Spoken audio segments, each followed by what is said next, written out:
You mad, and I get it. You feel stupid. You look stupid. Who is the best player on this Lions defense? Tracy Walker. Tracy Walker. Tracy Walker. Tracy. The league's second youngest team. Missing their best player. We got Okie Doke, fam. Like, we fell for it. Aaron Glenn. He doesn't have the tools to work with. And we mad. The defense barely got better. Look what they added. They added Mike Hughes. I knew this defense was garbage. This team is very much a building process. I need to address some Lions fans, some friends of mine. Don't act like you weren't part of it. I was part. I ain't gonna lie to you. That's fair. At least, yeah. Guys, we fell for the okie doke. We did. Y'all did. You're upset. Clearly, I see it. It's all over Twitter.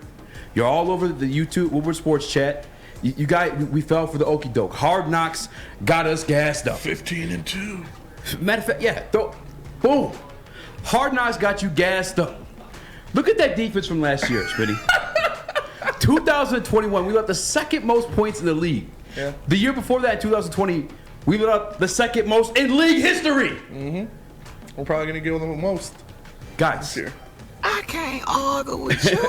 No. You big man. You mad, and I get it. You feel stupid. You look stupid. I'm sure if you search your tweet history, I probably have it there too. Detroit Lions got defense this year. Excited about Aiden Hudson this year. Flannel Sam, how many sacks you had Aiden Hudson getting? 12.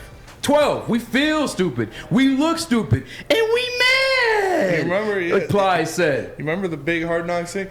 Oh, I think we got a defense. I think we got defense, boys. They had you. They had you guys hook, line, and sinker. I think we got defense, boys. And I get it, man. I get temporary emotional decisions. I've been to jail. I've done it. Like, guys, I fully understand, but we got to look at the reality of this situation. I'm going to ask you guys before I even make this point. Fully healthy, everyone on this defense. Let's say, Tracy's back, Pascal's in there too. Who is the best player on this Lions defense? Tracy Walker. Tracy Walker. Flannel saying, who's the best player on this Lions defense? I'm going to go with Tracy Walker. JB. Malcolm Rodriguez. Malcolm Rodriguez. Everybody healthy. You still thinking Malcolm over Tracy? Tracy, yeah. Romeo's up there.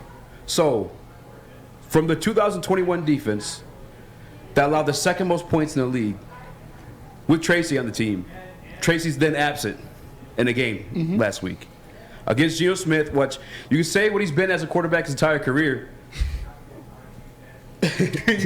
He's a vet. He's been there. What, my burp? No, you can say what he is. What he's been his whole career. Where you going with this? Is that a race thing? I'm joking. Hashtag clown sauce. What you doing over there, Spinny?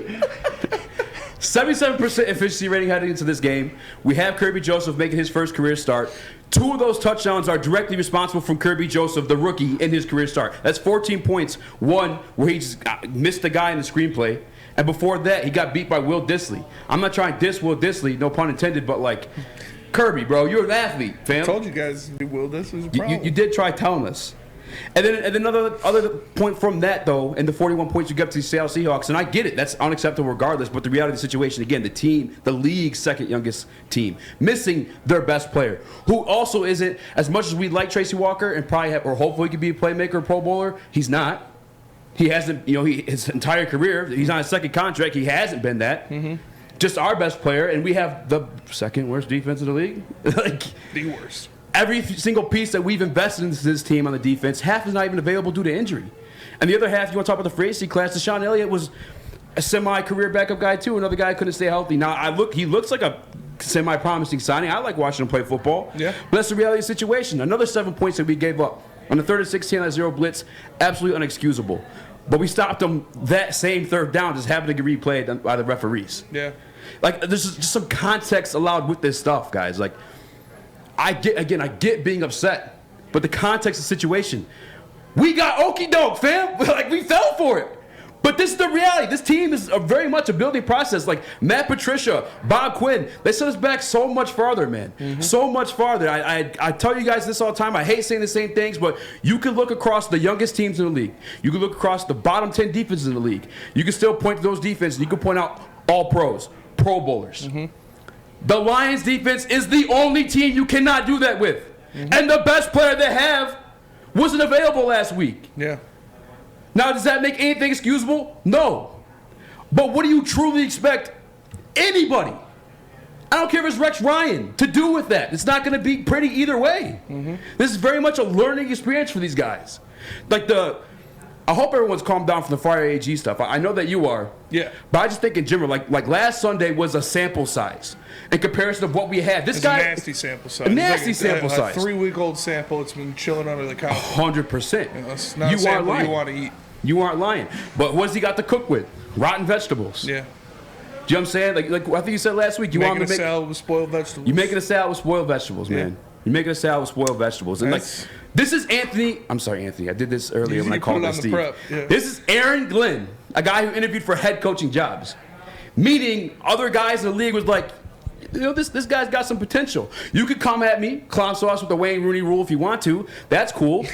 But hey, Eric Bieniemy's way more credentialed, has a Super Bowl ring and fits that, you know what I'm saying, role to get that first interview with Wayne Rooney rule out the way. Aaron Glenn, there's potential in Aaron Glenn. That's why he's the defensive coordinator now. That's why he got head coaching interviews. That's why last year when they held Lamar Jackson to 19 points, teams around the league called him like, say, bro, how you do that? Yeah. You know what I'm saying? Like, there's something here with Jeez, what piece? With Aaron Glenn. I'm sorry, guys. You're right. You know, a lot of people did get okey doked. A lot of people thought that this And they're mad. was better than what they did. mad. You know, I said 7 wins is what I expected from literally day one. Yeah. Had it at 7. Didn't expect any more because I knew the defense. I remember, you know, on this show saying the defense barely got better, that they had barely improved, and y'all came at me. Y'all said, no way, barely got better. Look what they added. They added Mike Hughes. They added Aiden Hutchinson. They added all these guys. The defense barely got better. Might have got worse. Yeah, Tracy's a big loss. That will definitely increase that. I knew this defense was garbage. Tried to tell you guys this defense is garbage. It's what happens. Yeah. Even from that aspect, from someone who saw through the okey doke, saw through the hard knocks, wasn't buying it. When Dan Campbell said, "Oh, I think we have a defense here," literally the day after that Hard Knocks episode, Yeah. I was like, "Pump the brakes, Dan. We don't." I was upset with that performance because as someone who, like I said, saw through that, had them at 7-10, that was a penciled-in win. Should have won that game. Still should have won that game, even without Tracy Walker. Should have beat Minnesota. I didn't have that penciled in as a win, but you look at that during the game. That was a coaching loss. Those were coaching decisions that lost you that game. So that is 2 games that you could have won overcoming your inefficiencies on defense. And that is what gets me mad.